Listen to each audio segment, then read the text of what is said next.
وَإِذْ قُلْنَا ادْخُلُوا هَٰذِهِ الْقَرْيَةَ، اور جب کہا ہم نے کہ داخل ہو جاؤ اس بستی میں، فَكُلُوا مِنْهَا حَيْثُ شِئْتُمْ، پس تم جہاں کہیں سے چاہو کھاؤ اس میں سے، راغداً با فراغت یعنی کہ مزے سے، وَادْخُلُوا الْبَابَ سُجَّدًا، اور داخل ہونا دروازے سے سجدہ کرتے ہوئے، وَكُلُوا حِطَّةٌ، اور حِطَّةٌ کہتے ہوئے، حِطَّةٌ ایک ورڈ ہے جس کا مطلب ہے بخش دے، تو حِطَّةٌ کہتے ہوئے داخل ہونا، یہ اللہ تعالیٰ کہہ رہے ہیں، ٹھیک ہے۔ نغفر لکم، ہم بخش دیں گے تمہیں، خطایاکم تمہاری غلطیوں کو، وسنزید المحسنین، اور ہم زیادہ دیں گے ان قریب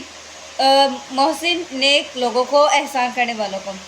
اب ہوا کیا تھا، مطلب جب یہ بنی اسرائیل کی جو قوم تھی نا، وہ ایز اے ونر کی حیثیت سے ایک شہر میں داخل ہونے کا انہیں حکم دیا جا رہا تھا، تو کہ وہ اس شہر میں، اس بستی میں جائیں اور جا کے مطلب با فراغت کھائے پیے رہیں، اور لیکن کنڈیشن کیا تھی، یہ تھی کہ جب داخل ہونا ہے نا تو ادھر دروازے سے جو ہے سجدہ کرتے ہوئے داخل ہونا، اور حِطَّةٌ کہتے ہوئے جانا ہے۔ حِطَّةٌ کا مطلب ہوتا ہے کہ اللہ تعالیٰ بخش دے ہمیں، ٹھیک ہے۔ لیکن ان لوگوں نے کیا کیا، مطلب یہ نا لفظ کو چینج کر دیا، ٹھیک ہے، پڑھنے میں وہ کر دی، مطلب جو لفظ تھا اس کو اس کی جگہ کی چینج کر کے اسے ملتا جلتا کوئی اور ورڈ کہہ دیا جس کا مطلب چینج ہو گیا، تو وہ پھر کہنے لگ گئے، جیسے حِطَّةٌ ورڈ تھا نا ہمیں بخش دے، تو انہوں نے حِنطَةٌ کہنا سٹارٹ کر دیا، یعنی کہ ہا نون تا اور ہا، ٹھیک ہے، حِنطَةٌ، تو حِنطَةٌ کا مطلب ہوتا ہے گیہوں۔ اب اللہ تعالیٰ نے کہا تھا کہ حِطَّةٌ کہنا ہے کہ ہمیں بخش دے، انہوں نے کہنا سٹارٹ کر دیا حِنطَةٌ، مطلب کہ ہمیں گیہوں دے، ٹھیک ہے۔ تو اسی لیے پھر آگے جو ہے فَبَدَّلَ الَّذِينَ، یہ اسی کے بارے میں کہ فَبَدَّلَ الَّذِينَ ظَلَمُوا قَوْلًا، اور انہوں نے بدل دیا اس بات کو، غیر الَّذِي قِيلَ لَهُمْ، اس بات سے جو انہیں کہا گیا تھا، فَأَنزَلْنَا عَلَى الَّذِينَ ظَلَمُوا رِجْزًا مِّنَ السَّمَاءِ، اور پس وہ لوگ جو ظالم تھے ان پر ہم نے آسمان سے ایک عذاب نازل کیا، بما کانوا یفسقون، اور وہ اس لیے تھا کہ وہ نافرمانی کرتے تھے، مطلب جو چیز انہیں کہی جا رہی ہے اس کے اگر اگینسٹ جائیں گے تو وہ نافرمانی میں ہی آئے گا نا۔ جب کہا جا رہا ہے کہ سجدہ کرتے ہوئے جاؤ، حِطَّةٌ کہتے ہوئے جاؤ، اسی طرح سے جو مکہ کے لوگ تھے نا، وہ بھی مطلب جو منافق لوگ تھے وہ ایسے ہی کرتے تھے، مطلب جو کہا جاتا تھا اس کو کہتے تو اسی طرح سے تھے کہ لوگوں کو لگتا تھا کہ ہم صحیح کہہ رہے ہیں، لیکن وہ زبان کو گھما پھرا کے بات کرتے تھے جس سے میننگ چینج ہو جاتا تھا۔ جیسے اب یہ چھوٹی سی اگزامپل ہے، جیسے ہم لوگ سلام کرتے ہیں تو السلام علیکم ورڈ ہے، لیکن بہت کم لوگ ہوں گے جو اس کو صحیح طریقے سے پروناؤنس کرتے ہوں گے۔ السلام علیکم، السلام علیکم کا مطلب ہوتا ہے کہ آپ پر سلامتی ہو، اور کچھ لوگ کہتے ہیں السلام علیکم، تو اس کا مطلب بن جاتا ہے کہ آپ مر جائیں، ٹھیک ہے۔ تو اس طرح سے مطلب وہ کہتے تو اسی طرح سے تھے کہ سننے والے کو لگتا تھا کہ ٹھیک کہہ رہے ہیں، لیکن اس کا میننگ چینج ہو جاتا تھا۔ اور یہ عربی ہے تو ہمیں کم از کم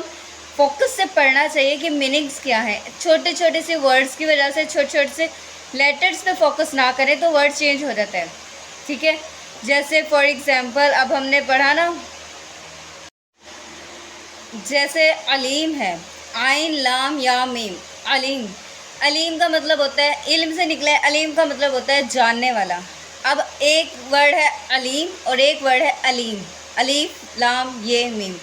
ٹھیک ہے۔ تو علیم جو ہے الف والا، حمزہ والا، الف لام یا میم، علیم جو ہے اس کا مطلب ہے دردناک، ٹھیک ہے، عذاب العلیم، دردناک عذاب ہوگا۔ اور علیم جو ہے اس کا عین والا جو ہے اس کا مطلب ہے جاننے والا۔ اگر ہم فوکس سے پڑھیں گے ہی نہیں کہ ہم کہہ کیا رہے ہیں تو ہمیں پتہ کیسے چلے گا کہ مطلب ہم تو میننگ چینج کر دیں گے۔ اب جیسے اگر ہم جو علیم آ رہا ہے جاننے والا، عین والا علیم آ رہا ہے، اس کو اگر ہم عین نہیں ادا کر رہے، ٹھیک ہے نا، جیسے کچھ ورڈز ہیں جن کی پروناؤنسیشن پراپر طریقے سے صحیح ہونی چاہیے، جیسے ہا ہے، عین ہے، اور جیسے اس طرح سے قاف ہے۔ اب اگر میں علیم کی جگہ علیم کہہ دوں، جیسے ہے نا